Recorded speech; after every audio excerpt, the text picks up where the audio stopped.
Our scripture lesson for this third week in Easter continues to be an Easter story as we continue to seek to unfold the mystery and the wonder of that glorious day.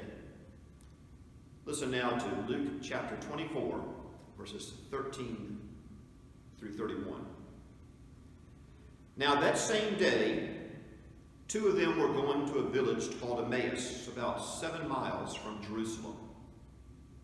They were talking with each other about everything that had happened, and as they talked and discussed these things with each other, Jesus appeared to them and walked with them along the road. But they did not recognize him. He asked them, "What are you discussing as you walk along?" They stood still. Their faces were heavy and downcast, for they were sad. And one of them, named Cleopas, said, "Are you the only one visiting Jerusalem who does not know the things that have happened these days?" "What things?" Jesus asked.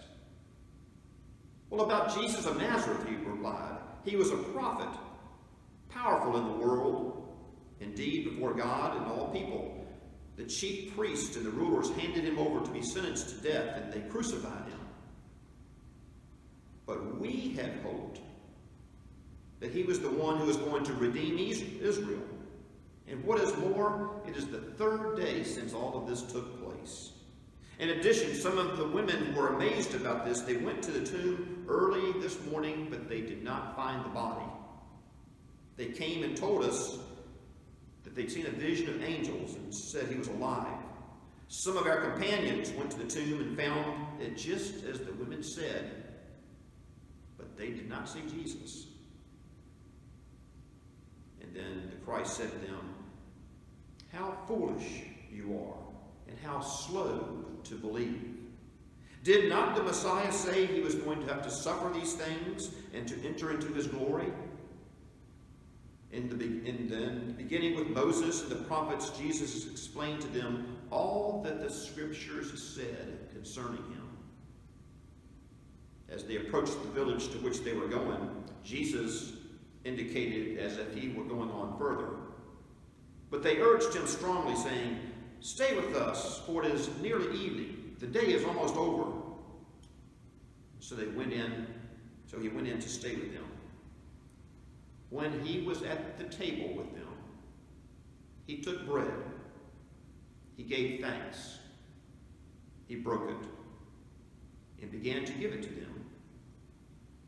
At that moment, their eyes were opened and they recognized him. And then he disappeared from their sight. The gospel of our Lord. Praise to you, O Christ.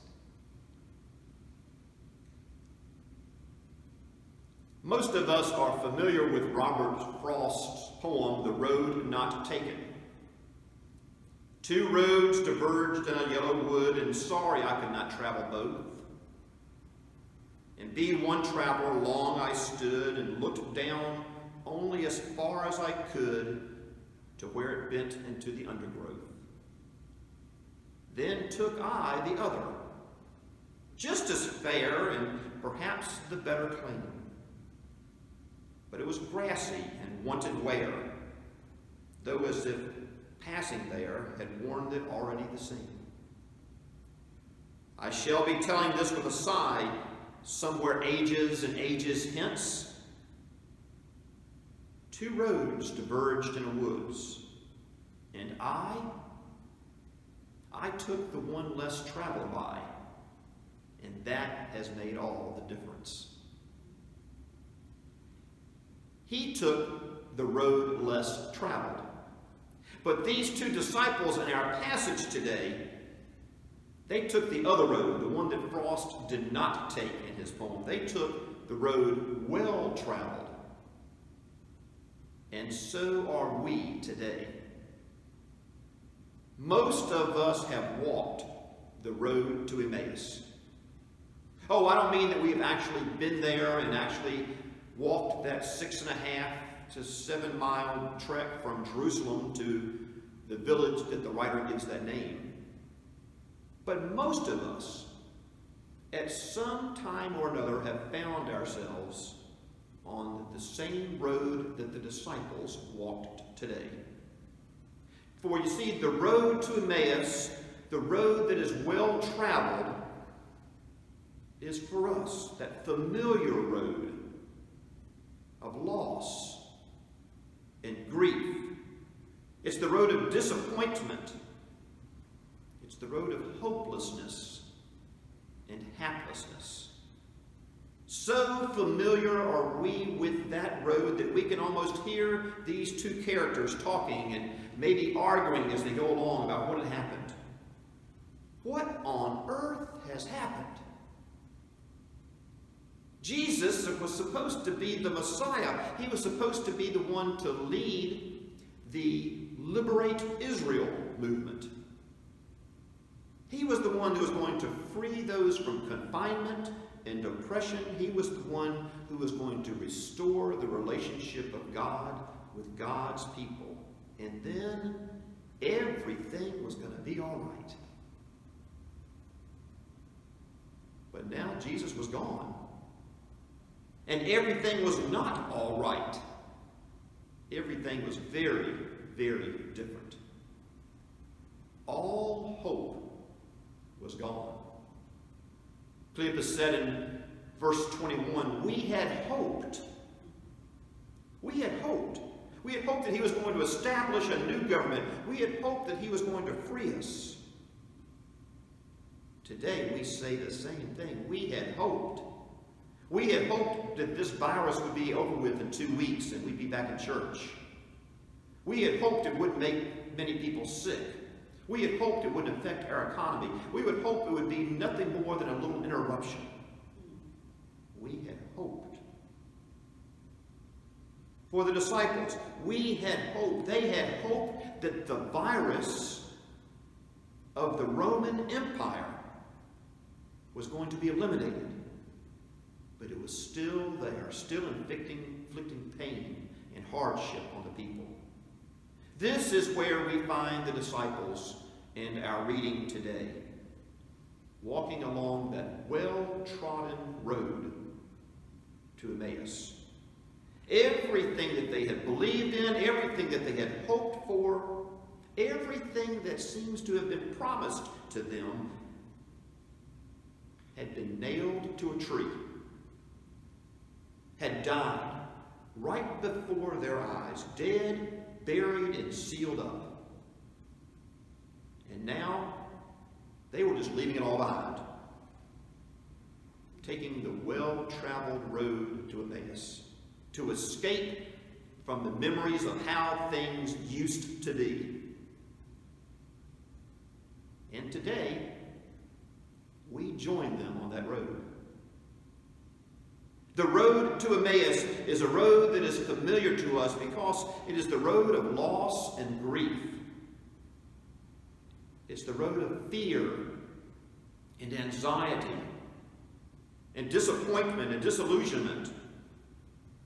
It's the road of heaviness and tiredness and being overwhelmed. The road to Emmaus is the road that we all find ourselves trudging along. Road where everything that used to be normal and comfortable is no more. Most of us have walked that road. I dare say all of us in some ways are walking that road now during this pandemic. Who or what can help us along this journey?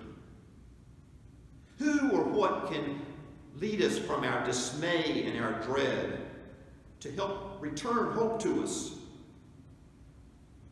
Who and what can help calm our anxieties during this coronavirus, COVID-19 epidemic, and our quarantine fatigue that we feel? The weariness of one foot in front of the other along the Emmaus road. Who or what? Luke's travelers, they're so defeated, they're so deep in their grief that they're so crushed they don't even recognize the presence of Jesus when it happens right there in their midst. Despair has blinded them so much that they do not see any possibility of a new or a better way coming out of the horrific experiences that they've had. Do we? Can we? The travelers, they were so blind on the road with their doubts and their disappointment that they didn't even recognize the powerful resource of the one who was traveling right there with them. The comfort of the presence that companion could bring. They are on the road of loss and despair. And then Jesus catches up with them. He meets up with them. And he begins to open them to the truth about who God is and how God operates and how God is really using each defining moment in our life to bring us closer. And then it's only after walking the walk, it's only after they get to their destination that their eyes are opened and Jesus is revealed to them. Maybe it has to be that way. Perhaps there's no better way. Perhaps like Cleopas and his companion, we too need to experience the road to Emmaus before we can be opened to something new. Before our eyes can be opened to realize and appreciate what it is we have. Before our eyes can be opened up to respect and to value those people that before we never thought about at all. Those frontline people, the ones that are out there working even today. For our eyes to be open to evaluate our ways of how we have done things in the past, and do we want to return to that? For our eyes to be open and to take inventory of who we are. That's what happens when we travel the well-traveled road to Emmaus. In the midst of this world's journey, on this road that we call coronavirus, COVID-19, we need to be reminded of the one who walks with us. We need to experience Jesus' presence each day along the way. We need to know that Jesus walks with us and he talks with us. And he breaks bread with us. And the fog that we feel is clear and the cloud is lifted. And when we experience the grace and the love of Jesus, our doubt and our despair and our fear and our hopelessness can begin to subside. Because we know that we will make it to our destination. And we know that Jesus walks with us on that road. And so it is with us today. For our eyes to be open, to realize that hope is there for us. Friends, Jesus is revealed to us today in each person in each moment of the day. In a very deep and new and fresh and personal way. And when we travel this road that is well traveled, we will know that Jesus has been with us all along the way. Each step in each part of the journey of this road well traveled. Thanks be to God. Amen.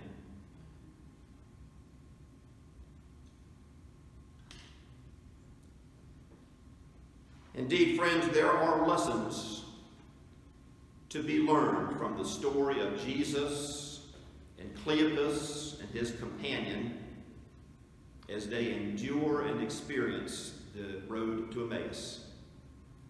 Just as there are lessons for us to be learned in the midst of trouble and the midst of uncertainty today in our lives.